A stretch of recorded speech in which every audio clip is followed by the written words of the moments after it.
Chers internautateurs et chères internautatrices, bienvenue à vous pour cette Trick Track Télé qui s'annonce, comme le dirait notre grand chef ici, particulière à plus d'un titre, parce qu'il ne va pas être question de jeu, pas vraiment, quand même un petit peu. Il ne sera pas forcément question de magazine, un petit peu quand même, mais il va surtout être question d'homme, et cet homme, je l'ai à ma gauche, c'est monsieur Igor Polouchine. Salut Igor. Bonjour. Alors écoute, on va donner un petit peu le pourquoi du comment de ce papotage qui est presque une interview. Il existe déjà sur Trick Track des formats où on a fait un petit peu le bilan d'une année avec monsieur Philippe Despalières, des rencontres qui ont donné lieu à d'autres Trick Track Télé. Et là, autour de Shan, autour du secret des Sarens, il y a eu une rencontre. Alors on ne la racontera pas, ça ne regarde que nous. Oui, comme ça reste personnel, et voilà, vaut mieux. Il y a eu quand même cette rencontre qui aboutit. Des choses se sont passées. Voilà, des choses se sont passées, on peut le dire comme ça. Voilà.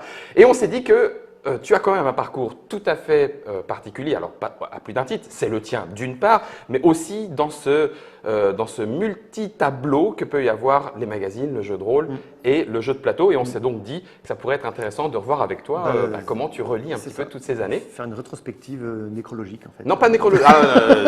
Si tu pouvais éviter de mourir sur le plateau, moi je préfère autant. Alors du coup, juste, on va commencer par stabiliser un tout petit peu les choses.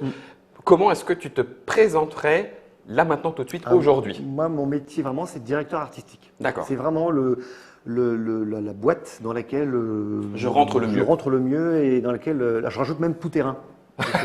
Directeur artistique tout terrain. Un date. Voilà. Puisque c'est souvent ça, c'est avoir une vision artistique d'un projet, quel qu'il soit. Et d'imaginer après mettre en place la chaîne de production qui va être liée à cette vision pour pouvoir aboutir à un produit. Voilà. Et c'est toujours en partenariat avec des éditeurs, des illustrateurs, des collaborateurs en fait.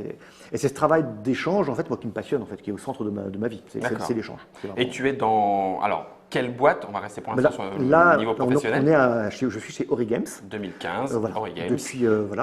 Depuis 2010. Depuis 2010. Et puis, qui est une SCOP. D'accord. Précisons-le, société coopérative. Alors, des fois, on dit de production, mais peut-être que maintenant, ça dépend des appellations. Voilà. On ne produit pas forcément. On produit des choses, en tout cas. Voilà. Et puis, c'est une chance parce que je suis avec des gens que j'aime. Qui partage beaucoup de choses ensemble, on a beaucoup de choses en commun. Et puis, c'est surtout qu'on a la chance de faire un métier qui nous passionne et d'être en relation avec pas mal de choses, de rencontrer plein de gens et puis d'être dans des circuits de production de plein de choses. Magazines, très variés, magazines, jeux de rôle, mais puis même émissions. En fait, on a des choses aussi dans les tuyaux, on a tout un tas de choses qui sont en préparation, donc il y a une vraie émulation dans notre petit groupe là. On est 5 c'est vraiment passionnant parce que c'est une vraie chance d'être avec des gens que tu apprécies et faire un travail que tu apprécies. Donc voilà, donc ça c'est vraiment une chance. Voilà. Alors à côté de ça, tu es joueur toi-même, rôliste, et on va faire un petit peu cette historique parce que tu traverses à ce niveau-là, à ton niveau, tu traverses quand même toute une période relativement, on va dire, historique par rapport au jeu de plateau, entre autres, le jeu de rôle également. Alors, je suis obligé de remonter un petit peu en arrière et puis je dois vous l'avouer, j'ai pris quelques notes parce qu'il y avait quand même des choses à ne pas oublier. Donc, je vais un petit peu lire les fiches. J'ai fait un petit peu de travail d'investigation, j'espère que tu m'en veux pas, mais comme c'est sur Igor Polouchine, j'espère que je ne perdrai pas ma santé mentale comme à l'appel de Cthulhu. Je suis impressionné. Oui, non, pour ma santé mentale ou pour… Alors, on va repartir un tout petit peu en amont. Ça remonte peut-être trop loin par rapport à ce qui te concerne, mais ça va expliquer un petit peu la suite. Je suis reparti d'Halloween Concept. Alors, Halloween Concept, c'est une maison d'édition entre autres, mais il y a du jeu de société, il y a du jeu de rôle et puis des magazines. Il y avait peut-être d'autres activités, mais c'est les premières choses, les choses principales que j'ai trouvées, qui existent entre 1992 et 2001. C'est ça. Sur cette période, donc avant, on va dire avant les années 2000, tu es en formation, tu travailles déjà? Je travaille, je suis dans une agence de publicité avec qui que j'étais associé. Et puis j'étais dans la pub, j'étais directeur artistique, mais j'étais même directeur de création en fait. D'accord. Et puis je faisais beaucoup de business to business, de la campagne presse, du graphisme, du web. Voilà, c'était le début de tout ça. C'était le début de mais tout tu ça. étais déjà joueur? Mais j'étais déjà joueur de rôle. D'accord. Et moins de jeux de société. D'accord. Mais un peu. Et puis, mais j'étais rôliste de mon adolescence. Mais j'avais un peu laissé tomber, on va dire, parce que voilà, en tant que en travaillant dans la pub et tout ça, je m'étais un peu coupé de ça en fait. Tu découvres, me semble-t-il, le jeu de rôle, en tout cas tu racontes cette anecdote assez amusante, tu découvres le jeu de rôle à 14-15 ans, me semble-t-il, sur un espèce de quiproquo où on te parle de donjons, de la boîte rouge, de Donjons et Dragons, mais toi tu penses à carrément autre chose en disant oui, je connais.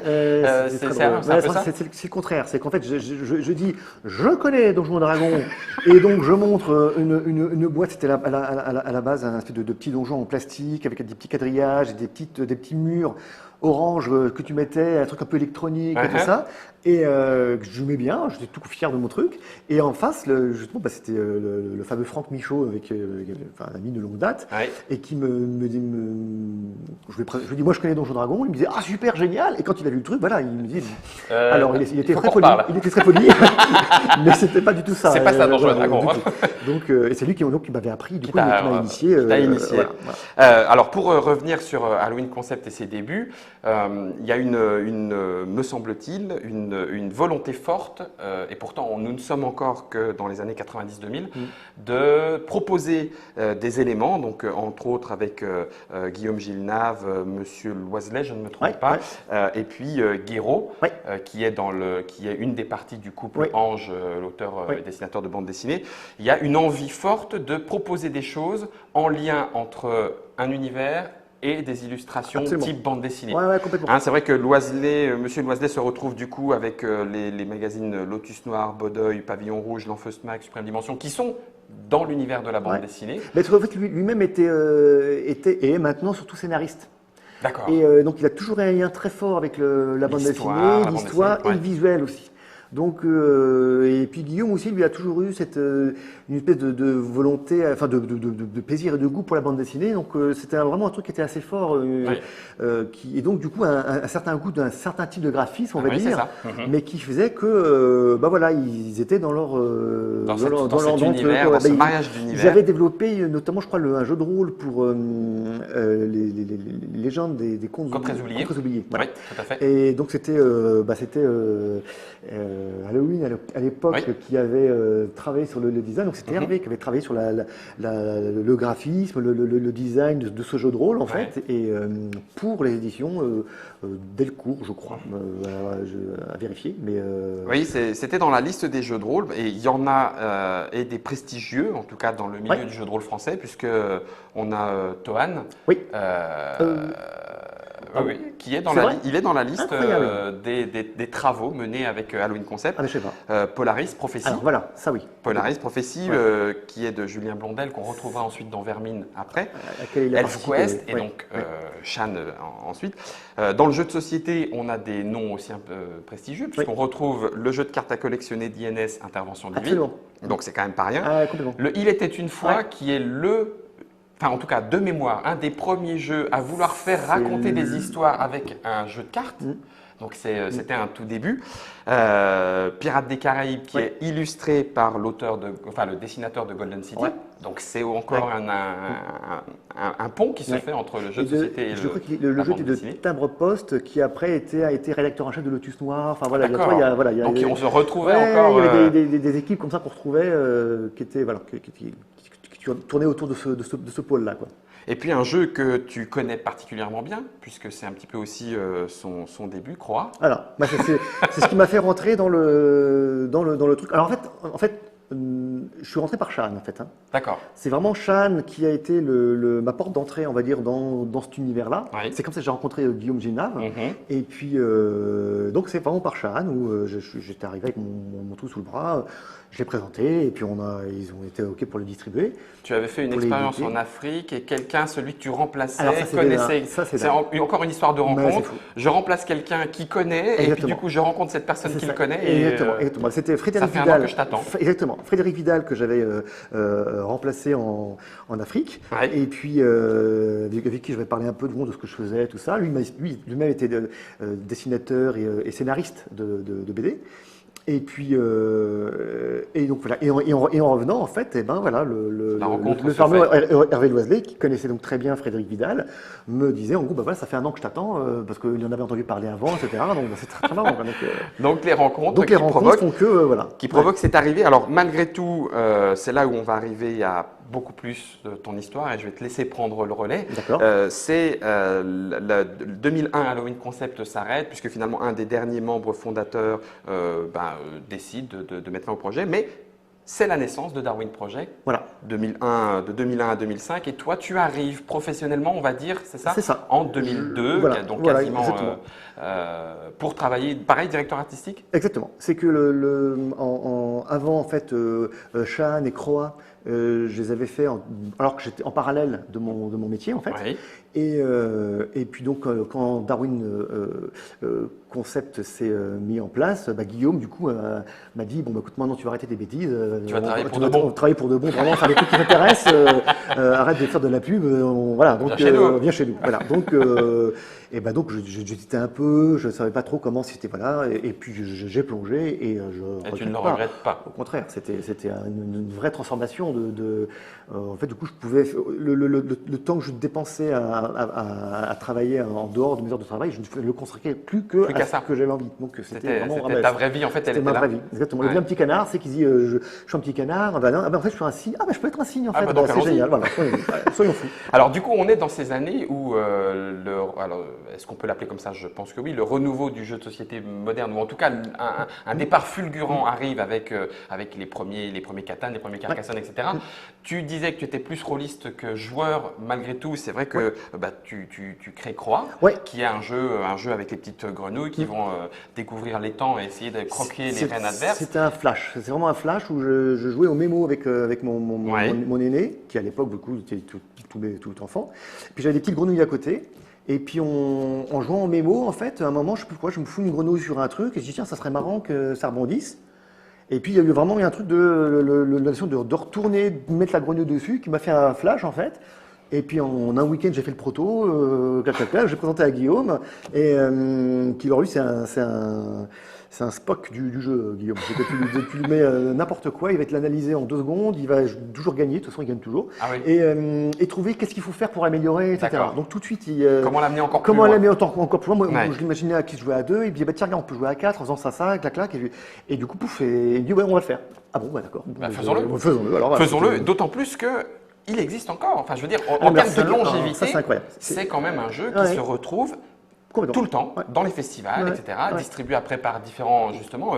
Il y a eu Halloween Concept, il y aura Darwin Project et encore bien d'autres. Il est actuellement distribué, si je ne m'abuse, par Yellow. Donc, en termes de vie, enfin voilà, c'est marrant. C'est qu'on a fait plein d'éditions différentes, avec des illustrateurs différents après, des petites modifications de règles à chaque fois, parce que à chaque fois, le tourbillon qui arrivait, exactement.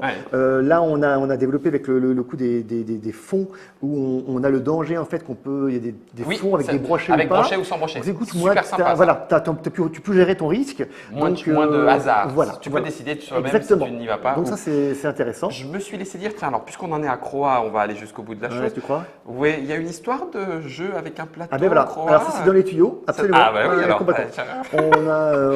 J'en profite après. On a un plateau de jeu avec donc un jeu qui marche avec un plateau, parce que un des petits soucis, c'est tout pour marché américain. En fait, là, la Croix actuelle est un peu trop compliqué pour le marché américain. C'est pas grave, c'est comme ça.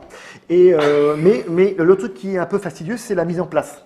Où effectivement, le 8 par 8. Mettre toutes les tuiles, les installer. Et l'avantage du plateau, ça serait que justement, en fait, au fur et à mesure qu'on avance, on pioche la tuile. Au moment où on la pose. Ce qui fondamentalement ne change rien. Oui. C'est juste la mise en place qui est immédiate. Tu as le plateau, oui. et puis dès que tu arrives, on démarre. tu as une pioche de tuiles grand fond, une pioche de tuiles avec brochet, on va dire, et sans brochet. Et donc tu choisis laquelle tu vas aller, et ça se passe très très bien. En fait, on pourrait presque dire, aux internautateurs et internautatrices qui nous regardent, ben, on pourrait presque y jouer comme ça directement. On fait 2 piles, et puis, alors, sauf qu'il faut bien savoir qu'il y a un 8 par 8, c'est et que, de ne pas sortir de la limite géographique. Exactement, mais fondamentalement, ça peut être jouable comme ça. Le coup du plateau, en fait, est sympa dans le sens où déjà, on a une jolie illustration de barre qu'on a faite, qui est très chouette. Et puis du coup, il y a ce côté immersion, tu as les camps qui sont bien mis en place. Donc, du coup, voilà, pour jouer, c'est assez fluide. Fluide et efficace. Voilà. D'accord. On a changé des petites variantes aussi pour que du coup, on ne doit plus manger tout le monde. Les Américains n'aiment pas trop ça. On n'aime pas qu'on se tape trop dessus pour des jeux pour enfants, on va dire. Ah oui, d'accord. Voilà. Parce qu'un Méritrash, on se tape bien dessus. Mais c'est plus tard, justement. Pour le côté jeu pour enfants, il y a des blocages. Donc là, l'idée, c'est de faire des bébés. En fait, on doit faire 4 bébés avec des mâles différents. Ça, c'est le but. D'accord. Mais on peut quand même se chasser. D'accord. Donc, on arrive très rarement à faire les 4 bébés, mais on sait chasser. Mais au moins, le propos, on sait que il est policé, on va dire. Voilà. Bah oui, il va falloir s'adapter aux différences culturelles du exactement. pays où on va. Alors, du coup, comment est-ce que toi, tu as vécu cette explosion du jeu de société moderne? Alors, tu étais rôliste. Du coup, tu as fait un petit peu une incursion dans le milieu de jeux de société. Comment est-ce que tu vis cette fin 90, année 2000, où on voit exploser, alors en l'occurrence un petit peu plus le jeu à l'allemande, mais il n'empêche le jeu de société qu'on qualifiera ensuite de moderne? Ouais. C'était Parce que c'est les années où tu rentres à Darwin Project. Absolument. Mais voilà, ça correspond. Complètement. C'était des propositions justement de récupérer des auteurs. Parce que donc chez Darwin, on avait fait Aloha, c'est un autre jeu que j'avais fait. Courte paille, alors ça c'est pas moi qui l'avais fait, mais j'avais développé le design avec Christophe Swall en illustrateur. Micromutant. Voilà. Tout ça, voilà. Il y avait des jeux comme ça, des petites pépites. Et c'est vrai que à cette époque, moi, comme j'étais dans des problématiques de communication, de direction artistique, etc., j'y apportais justement cette vision, d'essayer d'avoir un travail graphique soigné, mais surtout, mon truc, c'est d'essayer d'être juste. C'est que par rapport à une problématique, une thématique et une cible, d'être le plus juste possible graphiquement pour que la personne se sente concernée. Pour que tout de suite, elle sache si ce produit est pour elle. Exactement. Ce jeu, ce produit est pour elle. Alors, il y a des codes pour ça, il y a des types d'illustrations à utiliser, des registres graphiques à prendre qui vont faire que tel public va se sentir concerné ou pas par rapport à ce qu'on propose. Voilà. Ouais. Donc du coup, tu maries, si je comprends bien, ton expérience dans une agence de publicité que tu avais pu avoir par ailleurs à cette nouvelle demande, ce marché qui est clos, et puis ce passage en tant que joueur de jeu de rôle et de joueurs, tu fais les deux. Alors c'est vrai que Darwin Project, ça continue au point de vue du jeu de rôle avec la seconde édition de Prophétie et puis celle de Warhammer aussi. Oui, complètement. La deuxième édition, celle avec profil amélioré. La deuxième édition, c'était quand même encore du temps de… C'était encore le Halloween Concept. Il me semble. J'ai fait des erreurs dans mes recherches. Tu as le droit de me le dire. Non, mais ça a vérifié, parce que pour moi, au niveau des dates, je suis vraiment un poireau. Mais il me semblait que je n'ai pas souvenir que du temps de Darwin. Tu as travaillé sur moi, j'ai pas ce projet-là. Pas travaillé, c'est sûr. D'accord. Je crois que c'était… Mais bon, ça c'est… À vérifier. Voilà. À vérifier. Mais par contre, Warhammer, la deuxième, ça, complètement, c'était génial. C'était très bon. Il y avait, alors je crois que c'était Mathieu Saintou qui s'occupait de la gamme à l'époque. Et on avait droit justement aux parties où on testait les scénarios entre midi et 2 et tout. Et ça, c'était vraiment du bonheur. C'était du plaisir. Et le truc sur lequel aussi qui était vraiment sympa, c'est que comme on devait travailler l'édition, moi je m'aimais bien mettre mon grain de sel un peu. Et donc j'avais fait une proposition de nouvelles maquettes en fait. Et je me souviens qu'à l'époque, on disait non, mais ils voudront jamais chez Games Workshop parce que ils aiment pas trop changer les habitudes et tout ça. C'est clair. Et moi, venant de la pub, je disais toujours attends, on propose. Et puis on voit, on risque rien. On leur propose, et puis si ça leur va, du coup, tant mieux, on pourra appliquer ça sur la gamme. Et donc, on en avait fait des maquettes, ça a été proposé. Et du coup, ils trouvaient ça super. Donc, du coup, voilà, ça a été accepté. Et ça a été accepté. Donc, du coup, toute la gamme chez Darwin avait profité de cette nouvelle maquette, on va dire, dont j'avais pu mettre en place quelque chose. Il faut avouer que la différence est flagrante entre Warhammer, la première édition, très sombre, noir et blanc à l'intérieur, issu en même temps de l'univers Games Workshop, du Warhammer, le jeu de figurines fantastique, bataille fantastique. La deuxième édition, très aérée, très colorée, tout en restant dans le sombre gothique médiéval qui caractérise cet univers. C'est vrai qu'il y avait quand même. Alors, sachant que dans la deuxième édition, sans que moi j'intervienne dessus, il y avait déjà tout ce qu'il fallait en termes de couleurs, d'images, etc. Voilà, c'était vraiment simplement de la mise en place, de la mise en travail justement des têtières, mettre des images à fond perdu alors qu'elles ne l'étaient pas, faire des trucs qui permettaient de rendre d'être le plus immersif possible, de casser, y avoir des visuels, par exemple, de casser des contours pour avoir un côté un peu parcheminé, alors que sinon c'était un truc plus carré. C'était rajouter un peu de pâte. Ces petites choses qu'on ne voit pas forcément immédiatement, mais qui font tout pour le jeu. Une grande partie du graphisme, c'est ça, c'est que c'est des choses qui vont être pensées pour être qu'elle ne soit pas vue, mais perçue. Mais perçue, malgré tout. Et tout le jeu est là. C'est que du coup, on va avoir on travaille des doubles pages, avec justement du côté du parchemin un peu qui m'a un peu chiffonné, et tout de suite t'évoques des univers et des choses que tu n'as pas.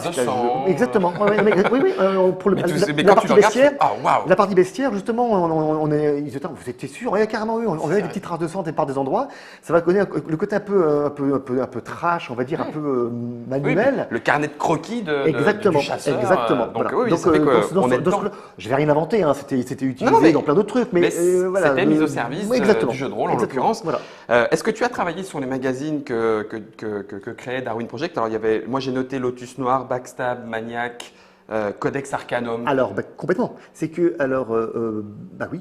Parce que moi, quand Darwin Project a récupéré ces magazines, Backstab, c'est moi qui ai fait la nouvelle mouture graphique. D'accord. C'est moi qui ai fait la mouture de Codex Arcanum, c'est moi qui ai fait la mouture graphique de Maniac. Enfin, vraiment, je joue complètement à l'origine, graphiquement, du design et du graphisme de tous ces magazines, avec lesquels après je travaillais avec des maquettistes.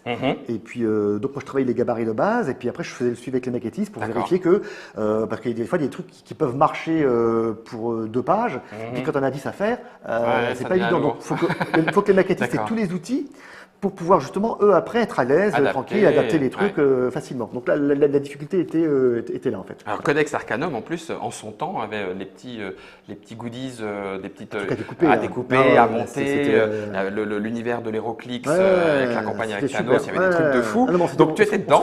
On se faisait plaisir. François Grémillon, je crois, qui était rédacteur en chef à l'époque. Et non, c'était très, très sympa. On se récupérait aussi des photos j'avais fait, je me souviens, un énorme plan pour le nom, mais Space Hulk. C'était un scénar, et donc j'avais fait toute une map comme ça, avec du Photoshop et tout, plein d'effets. Donc c'était une belle map et tout. Donc j'ai perdu le fichier, je suis très très malheureux. Mais si quelqu'un là, il marchait vraiment bien. Enfin, il était immersif. J'en étais très très fier de ce truc-là. Comme quoi, il va falloir rechercher un petit peu à vide recherche. Et puis il y a eu aussi, pour finir, les jeux de cartes à collectionner. Alors c'est pas encore, si mes notes sont bonnes, c'est pas encore Magic, mais il y avait déjà Duel Master avec Yu-Gi-Oh! Alors oui. Et Pokémon en Alors, Magic, ça l'était, on va dire, par rapport à la formation, par rapport au magazine Lotus Noir. D'accord. Mais par contre, effectivement, Duel Master, c'est pareil, c'était uniquement en sur le magazine. D'accord. On faisait le magazine officiel de Yu-Gi-Oh! De Duel Master. De Duel Master, pardon. Et donc vraiment, c'était le magazine Duel Master. Donc pareil, là, j'avais développé la charte graphique et tout ça. Et puis Yu-Gi-Oh! Je crois que c'est pareil. Il y avait avec Maniac, dans ce magazine-là, on parlait du coup beaucoup de Yu-Gi-Oh! Et après, on était amené à parler de Pokémon aussi. C'est toujours qu'à un moment aussi, Darwin a distribué Pokémon. Oui, c'est ça, je l'avais effectivement noté. Même un peu de BD, Dark Tower. Absolument, oui, exactement. Ça. Donc on voit, il y avait des incursions dans tous les registres, parce qu'il y avait toujours cette volonté d'être un peu transmédia, d'essayer pas mal de choses, et puis de développer la culture un peu geek. ouais, Déjà à l'époque, on ne savait pas que ça s'appelait comme ça, mais, c'était déjà ce qu'on faisait. Exactement, c'était ce qu'on faisait. Du coup, je reviens quand même sur cette période qui va effectivement s'arrêter en 2005. Alors bon, on ne va pas forcément rentrer dans le détail, mais a priori, il y a un dépôt de bilan qui se fait en septembre 2005 sur Darwin Project. Il n'empêche que il y a même eu Fantasy RPG qui était le magazine spécifique à Warhammer seconde édition. Dans l'idée, c'était pareil. Non, c'est qu'on parlait beaucoup de Warhammer. Ah d'accord, mais c'était pas forcément ça. C'est un magazine de jeux de rôle, justement. Okay. C'est toujours le piège, ça. Quand tu fais un truc que dédié sur un jeu, eh ben, tu vas toucher à fond ceux qui sont dans le jeu, mais tous les autres, voilà. Et malheureusement, en termes de ressources économiques, plus tu as une cible large, mieux c'est. Donc l'idée c'était de travailler sur des thématiques liées à Warhammer, mais développer d'autres thématiques aussi qu'on pouvait retrouver pour d'autres jeux. Pour Warhammer ou d'autres jeux, exactement, et les réutiliser. Voilà. Donc là, du coup, les choses… C'était Cyril Pasto, je crois, qui était D'accord. Les choses évoluent, les choses commencent à bouger beaucoup, aussi bien dans le domaine finalement des magazines, puisque malgré tout Internet se développe de plus en plus, on passe de plus en plus au numérique, même si ce n'est pas pour autant que le papier est délaissé. Le jeu de société explose et se professionnalise également. Bref, on en arrive à cette troisième étape finalement dans cette vie professionnelle qui est Play Factory. Donc Play Factory commence en octobre 2005 et tu rejoins l'aventure toi en… c'est tout en fait. En décembre. 2006. Non, même pas, non, c'est décembre. Derrière. Gentil tout de suite. En fait, un truc qui avait été monté un peu à l'origine avec Guillaume et puis après le gérant qui avait financé la société.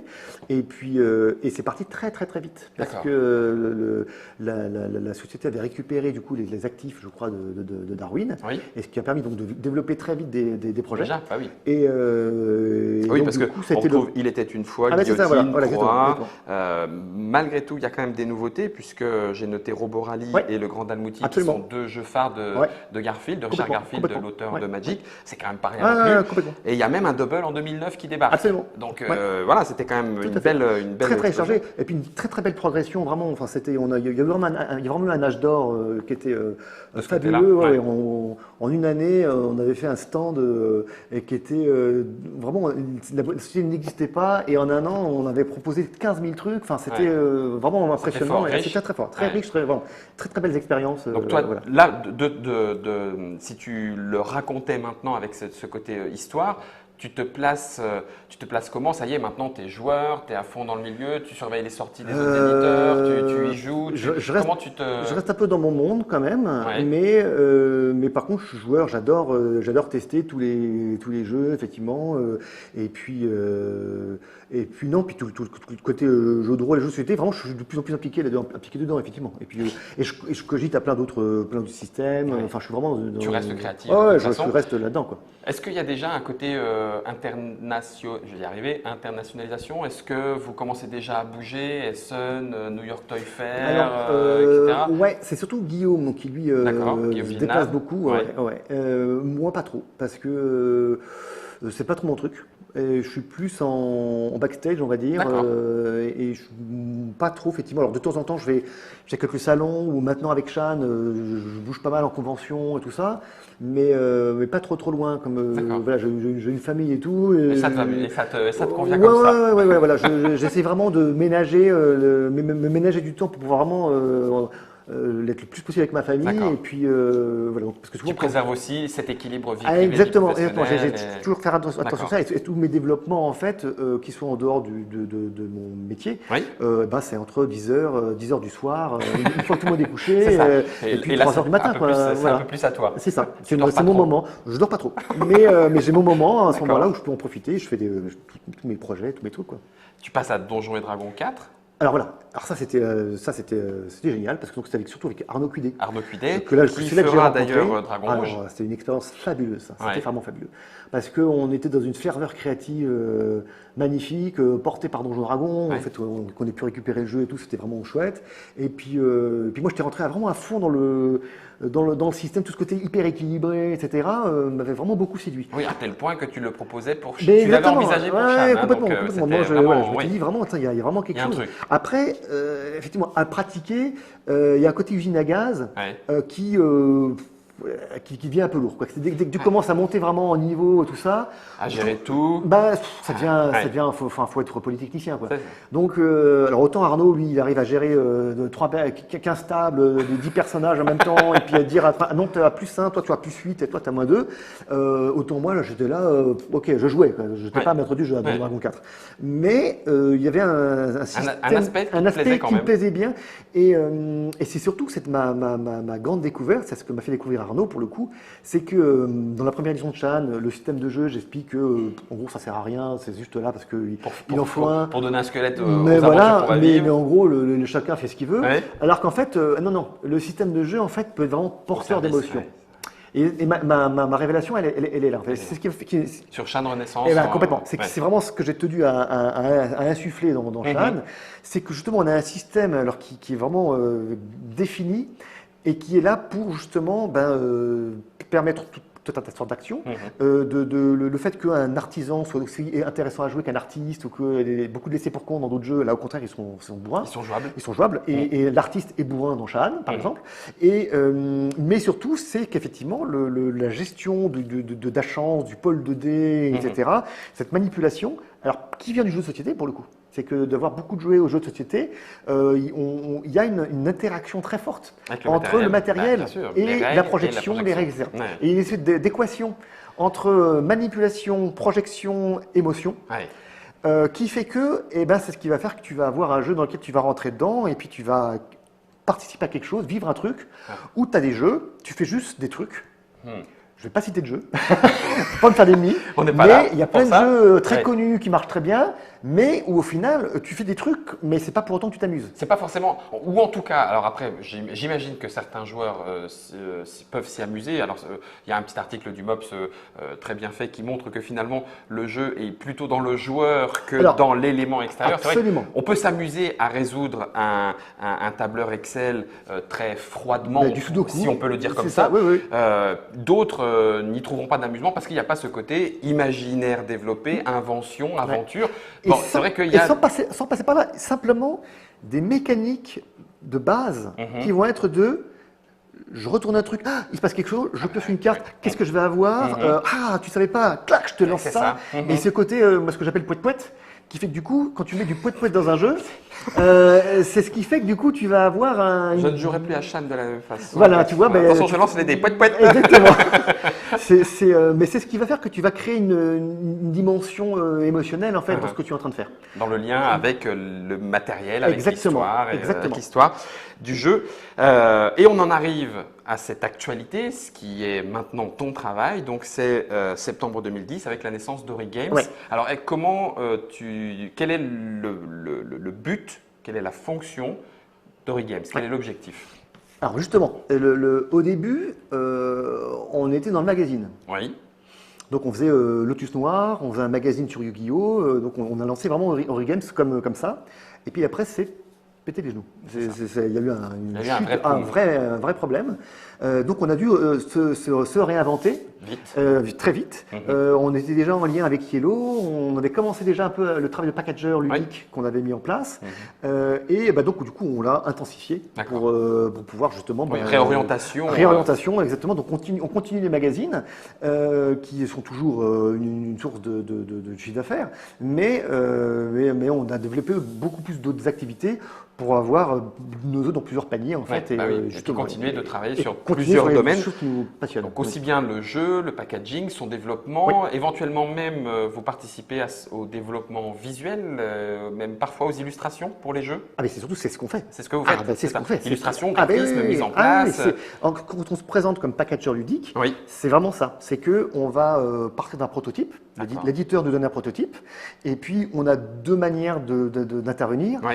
Soit l'éditeur considère qu'on ne touche pas à ces règles, elles sont parfaites. Donc on les laisse en l'état. On respecte, on les laisse en l'état. On va, parce qu'on est comme ça, on va quand même suggérer des trucs, parce que bon, on peut pas, voilà. Parce qu'on peut pas s'en empêcher. Vous êtes joueur, mais on propose, et puis après, voilà quoi. Il dispose. Et il dispose. Et puis sinon, et donc par contre, on gère tout l'aspect graphique et la production. C'est qu'on est représentant aussi d'une société qui s'appelle Wedge Game. Alors j'allais y venir. C'est pas la même chose. Non, Ori Games et Wedge Games sont deux entités différentes. C'est un fabricant chinois chinois de jeux. Mais vous êtes partenaire. Mais on est partenaire. Privilégié parce qu'effectivement, eux, ils vont nous rembourser des frais sur des salons, payer une partie du loyer, des choses comme ça. Okay. Et en échange, on leur apporte des affaires pour pouvoir, eux, développer leur activité, etc. Et donc, pour l'éditeur, ça fait un service clé en main. Et pour l'éditeur, ça fait exactement, parce que déjà, on fait l'interface entre la Chine et puis l'éditeur. Et puis, c'est surtout qu'on assure le service de fabrication. Et Guillaume, lui, a développé tout un savoir-faire dans la proposition de solutions, justement, de packaging, de type de boîtage. Il va beaucoup en Chine, il continue à voyager beaucoup, et proposer des solutions créatives. Donc, c'est ça le point fort, on va dire. Ça va être d'un jeu lambda, on va essayer d'avoir un truc un peu qui va y avoir, où va y avoir le supplément d'âme, on va dire. Voilà. Donc, les deux manières où on intervient, c'est soit, effectivement, c'est que graphique, soit c'est la totale. C'est-à-dire qu'on va retravailler les règles, on va retester le jeu, on va reproposer des alternatives, des calibrages, des équilibrages, de la rédaction de règles, parce que c'est très très compliqué de rédiger une règle en fait. Pour comprendre en minimum de points les choses, dans un minimum de pages, parce que dès que tu as plus de 4 pages, ça fait peur. Donc il y a un vrai travail qui est fait là-dessus. Donc en gros, voilà, on a deux formules, on va dire, qu'on propose aux éditeurs.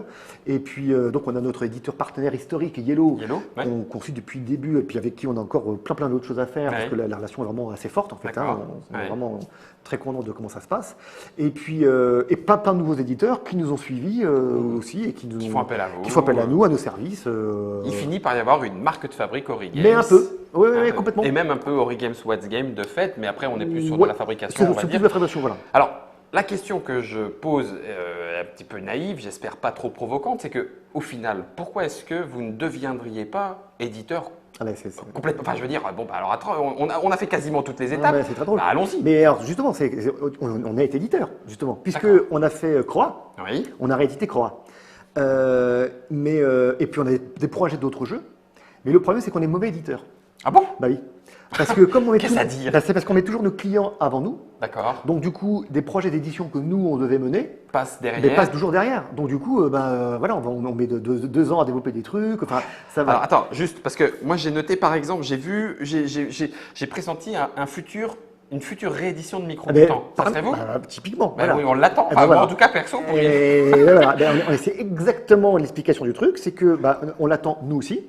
Mais comme on a 15 000 autres choses à faire avant, c'était pas compatible. D'accord. Et ce qui s'est passé, c'est que encore les rencontres, on a un packager, on a un éditeur avec qui on travaillait, Superlude, avec qui ça se passait vraiment très bien parce qu'on a travaillé donc Kenjin, Maître Renard, Kobayakawa, donc des jeux avec qui on a La Nuit Grand Poulpe. La Nuit Grand Poulpe, voilà, qui a vraiment lancé Superlude avec, d'une manière assez qui marchait bien, quoi. Et humainement, ça a tout de suite collé. C'est qu'on voit avec Antoine, ça a vraiment bien collé parce qu'en plus lui connaissait Shan de la première édition. On en a discuté après, comme ça, il y avait plein de corrélations qui se faisaient. Il connaissait l'Autiste Noir aussi, il avait rencontré Guillaume alors qu'il ne le connaissait pas. Enfin, tout un tas de trucs. Un faisceau. Voilà. Et du coup, on s'est dit, parce que donc à un moment, lui, il y avait beaucoup de trésoriers à l'extérieur, donc il y avait des choses qui n'étaient pas évidentes à gérer. Et on s'est dit, écoute, pourquoi tu ne reviendrais pas nous rejoindre? Et du coup, on récupère Superlude en tant qu'éditeur. D'accord. Et comme ça, du coup, tous les jeux censés édités par Origames, c'est édité par Superlude. Mais en lien avec Origames. Mais avec quelqu'un, et puis avec un vrai éditeur, parce que nous, on n'est pas éditeur. On est packager, développeur, directeur artistique, mais on n'est pas éditeur. C'est un métier éditeur. Et Antoine, lui, il est éditeur. Il sait trouver des trucs, il va faire tous les salons, il est vraiment à l'affût de l'air du temps. Enfin voilà, il est éditeur, ce qu'on n'est pas. Donc, il y a une vraie synergie qui se fait là-dessus, et une clarification, du coup, géniale, parce que du coup, voilà, c'est les jeux. Chacun sa place dans la bonne chaîne. Du coup, ça va être édité par Superlude, c'est super clair. Donc, c'est abordage de jeux qu'on aime bien. Alien Noir, qu'on croit beaucoup. Pareil, en fabrication et donc avec le logo de Superlude. J'ai retravaillé un peu le logo de Superlude, puisque je n'ai pas pu m'en empêcher. Là, on avait actuellement, non, je ne ferai pas. Je vais te proposer quelque chose. Alors, on a beaucoup hésité, parce qu'on. Si tu veux changer mes lunettes de forme, tu me diras qu'est-ce qui vaut mieux pour mon visage. Là, actuellement, il était en biais, en fait, initialement. Et c'était pas évident à placer, à utiliser dans des formats, etc. Donc, on avait cogité sur pas mal de choses, on avait fait d'autres propositions avec la cocotte, tout ça, mais du coup, ça brouillait encore les pistes parce qu'on dit Superlude avec la cocotte, mais du coup, Origames, machin, on comprend rien. Lu pour ceux qui connaissent le logo d'Ori Games. Donc j'en suis arrivé à retravailler sur le logo Super Lu, de le repasser droit, retravailler les hiérarchies par rapport à la forme, et puis voilà, en retravaillant le logo de manière horizontale, maintenant on peut du coup beaucoup plus l'utiliser. C'est fou toutes les choses auxquelles on ne pense pas forcément et qui pourtant prennent un temps dingue. Ça prend du temps et puis qui ont un intérêt aussi malgré tout pour la lisibilité, même si, comme on l'a dit tout au début de la vidéo, on n'y pense pas, on ne le voit pas, mais on le capte quand même. On vient de faire quand même un sacré tour, puisque là on part des années 2000, même si tu étais déjà un petit peu avant dans le parcours, jusqu'à 2015 maintenant. Donc on est quand même sur du 15 ans d'histoire un petit peu que tu as traversé comme ça dans le jeu de société. Et on va laisser de côté ce côté professionnel-là, on va revenir plus sur toi. Comment est-ce que tu vois passer justement, comment est-ce que tu vois évoluer ce jeu de société? Comment est-ce que tu le sens passer et devenir jeu de société, jeu de rôle, peu importe, mais comment est-ce que tu analyses tout ça ou comment est-ce que tu le vis? Alors il y a un truc très très intéressant, c'est que il y a un saut qualitatif qui s'est fait depuis ces dernières années, assez ahurissant. C'est que maintenant le niveau, alors, et tant mieux pour nous, parce que nous, du coup, ça nous fait du travail. Et puis pour nous, parce que ça nous fait du plus joli à regarder. Exactement. Mais maintenant, il y a un standard qui, avec toute une nouvelle génération d'illustrateurs plus talentueux les uns que les autres, entre les Annie, Nayad, Biboun, Jib, voilà, toute la famille, voilà. Pierrot, Enco. Exactement. Vraiment, on a du niveau, mais vraiment, enfin, un niveau international. Tous les mecs, ils comprennent pas comment ils font, les mecs, quoi. C'est vraiment. Vincent Dutray. Annie, c'était ça. On a quand même une liste. On a une palette grande comme ça. Et puis il y en a d'autres, Paul Mafaillon, qui est absolument incroyable. Donc voilà, on a vraiment du. Ceux qu'on n'a pas cités, pardon. Ah oui, voilà. Christophe Soal aussi, il va m'en vouloir, donc je le dis. Mais voilà.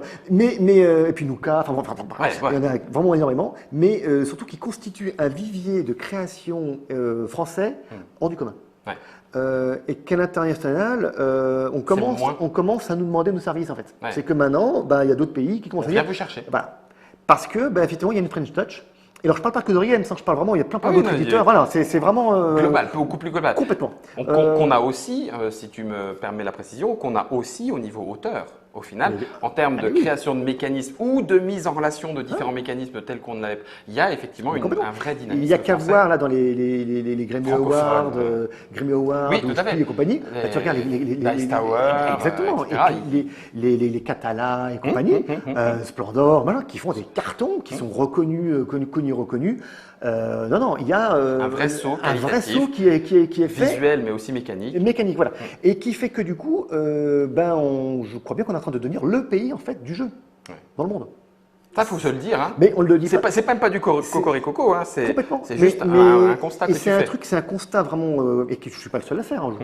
Fall le fait aussi. C'est vrai. C'est que on a les ressources créatives, les moyens de production. Quand on voit dans l'essor d'Asmodée avec Roseo, qui à l'international maintenant ont une puissance de développement mais phénoménale, qui rachètent des Fantasy Flight Games. On commence à avoir vraiment des grosses machines en place qui restent françaises. C'est ça qui est très intéressant. Pas trop grosse pour toi? Enfin, je sais pas forcément, je te tape pas du pied pour. Non, je casserai du sucre sur personne, c'est pas l'idée. Non, c'était pas forcément l'idée, mais il y a peut-être une taille critique pour la création. Après, malgré tout, il reste de toute façon des plus petites entités qui permettent du coup à des créateurs de se révéler. Il y a des tailles critiques, effectivement. Tu vas avoir des éditeurs qui vont se développer, faire des succès, et puis travailler avec des distributeurs. Quand les éditeurs vont grossir vraiment beaucoup, ils vont absorber les distributeurs. Mais du coup, quand ils vont grossir encore plus, ils vont devoir faire appel à des studios pour pouvoir gérer leur création, parce que sinon, eux vont gérer leur collection de gamme, etc. Donc, ils ne pourront plus vraiment. Je pense qu'Asmodée a plein de studios avec qui ils travaillent. Et Yellow en a aussi. Donc, il y a une espèce de mécanique organique qui fait que, après, il y a les lois du marché, la concurrence, tout ça. On retrouve n'importe où. Là, on est beaucoup plus sur le plan économique de la chose. Complètement. Mais qui existe aussi, parce qu'effectivement, le milieu spécialisé en boutique et tout ça n'est pas le même que le milieu des GMS, ni celui de la grande distribution, et que tous les éditeurs, en fonction de leur carrure, ne pourront pas avoir accès forcément non plus à tous les réseaux de distribution. Alors GMS, grande et moyenne surface spécialisées, c'est ça, voilà. Ou même les GSA, les grandes surfaces alimentaires, dans lesquelles il pourrait y avoir du jeu de société. Et il y a, et les monopolies, on en trouve. Voilà. Donc effectivement, Asmodée a cette capacité de pouvoir aller dans effectivement tous les secteurs, parce qu'effectivement la grande distribution demande un ticket d'entrée très élevé pour y être. En gros, il faut un spot télé pour pouvoir y aller. Tout le monde ne peut pas se le permettre. Non, on est bien d'accord. Asmodée peut se le permettre, génial. Après, Yellow, par exemple, ne peut pas encore aller dans la grande distrib, mais par contre, est très très bien implanté aux États-Unis, où Yellow US marche très bien. Donc voilà, il y a après en fonction des opportunités, des gens, des rencontres, des possibilités, des choses qui se font et qui permettent après à la société de se développer. Voilà. Et tout se fait quand même dans une bonne ambiance quand même. Quand même Parce que par rapport à plein d'autres secteurs. Toi qui étais dans le milieu de la pub. Ouais. Bon, c'est une petite société. D'accord. On n'étais pas encore à tirer dans les pattes avec l'agence d'à côté. Non, exactement. C'était gentil. D'accord.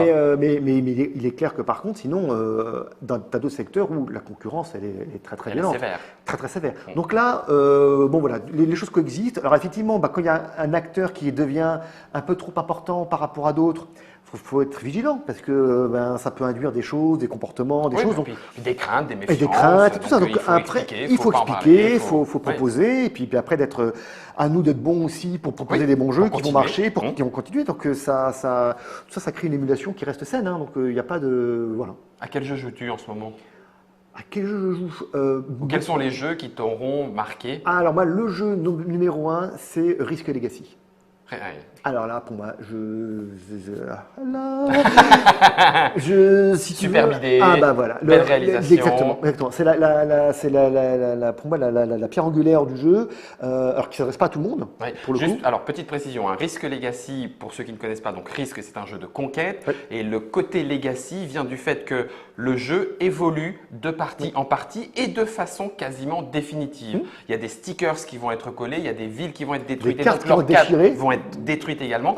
Le jeu restera jouable, même à l'aboutissement de toutes les parties, mais il restera jouable dans une configuration qui ne serait que la vôtre. Ça, c'est l'aspect Legacy de Randstavio et qui va venir maintenant avec un Seafall Legacy, un Pandémie Legacy. Bref, c'est un nouveau courant qui arrive et donc ça reste ta grande… je trouve ça génial. Je trouve ça génial parce que ça me parle, parce que surtout, ça te rajoute du background et que tu es en train de jouer à Risque, mais en même temps, tu es en train de raconter une histoire et de vivre une histoire.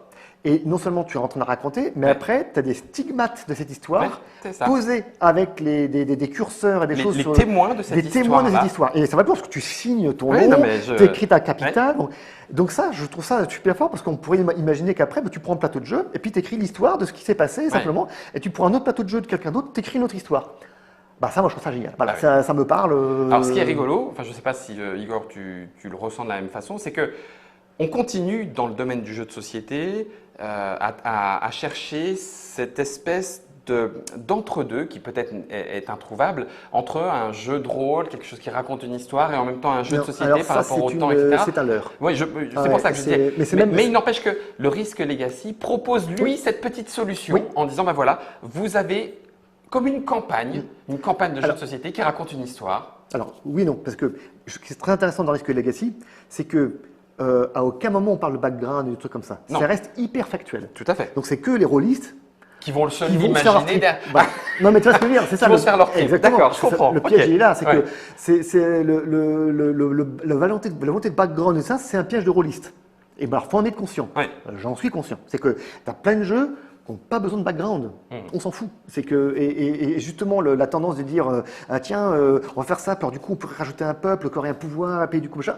Stop, c'est pas l'objet. La majeure partie du public joueur n'y prêtera pas attention. On s'en fout, exactement. Alors tu peux après ça devient un gameplay. Tu vas avoir le septième monde là, le septième continent qui va arriver. Chez Serious Pool. Là justement, on travaille là-dessus. Ça devient un moteur de jeu. C'est ça.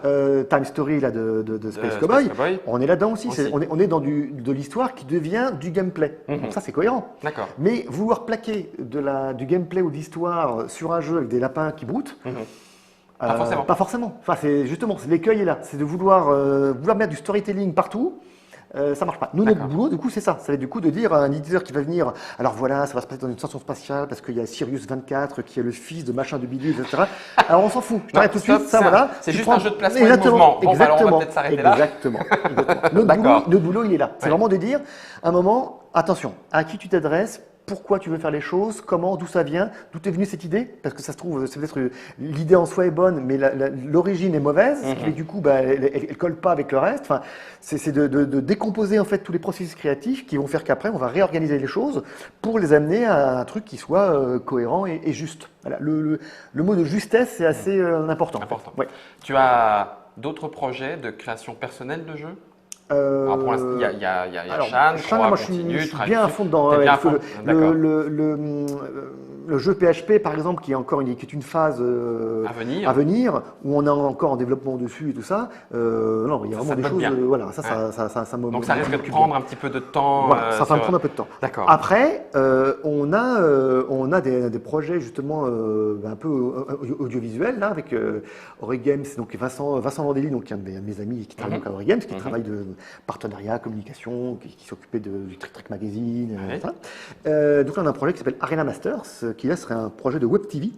Où on aurait des combattants, etc. Je ne vais pas en dire trop, mais on a un truc là qui est dans les tuyaux. On n'en saura peut-être pas plus, mais on a déjà entendu quand même deux ou trois choses. Il y a des choses. Mais voilà, ça c'est dans les tuyaux, qui devrait après ça va prendre son temps. On en reparlera. Voilà. Et puis et sinon, je commence à lorgner aussi un peu du côté de l'animation. Il y a des choses qui me titillent un peu, le côté un peu mélange 3D, dessin animé, etc. Voilà, donc des choses comme ça qui et surtout et puis il y a un jeu de plateau Shan là que je suis en train de développer là, le fameux là, voilà, on en avait parlé. Pendant le secret des sarènes. Voilà, là il y a plein de réglages qui ont été faits, encore d'autres réglages à affiner, mais je pense qu'il y a un truc qui fonctionne, donc après on va voir comment on est là-dessus. Eh bien écoute Igor, alors du coup tu en es venu à cet univers du jeu de société, du jeu de rôle, tu y restes et visiblement tu continues. Ah oui, je suis bien. On va pouvoir faire donc les 10 prochaines années, puis tu reviendras. Bah voilà, dans 10 ans. Pour faire le petit bilan, je ne sais pas où est-ce qu'on en sera, mais… C'est ça, vieux. Certainement, mais on fera avec, on essaiera pas trop radoter. Mon projet, quand je serai vieux et sénile, c'est d'aller faire du jeu de rôle dans les cités. Alors moi, si je pouvais, je monterais une maison de retraite spéciale joueurs de jeux de rôle, joueurs de jeux de société. Ça serait bien. Moi, il n'y a pas de souci, je signe. Il y a un truc avec ça, je pense. En tout cas, un grand merci, Igor. Merci à toi. Est-ce que tu vois un petit mot de conclusion? Vive la vie. Vivons la vie. Vivons la vie. Vivons la vie et vive la vie. Voilà. Non mais merci vraiment. Merci à toi. Au-delà du petit point d'humour, merci d'être venu.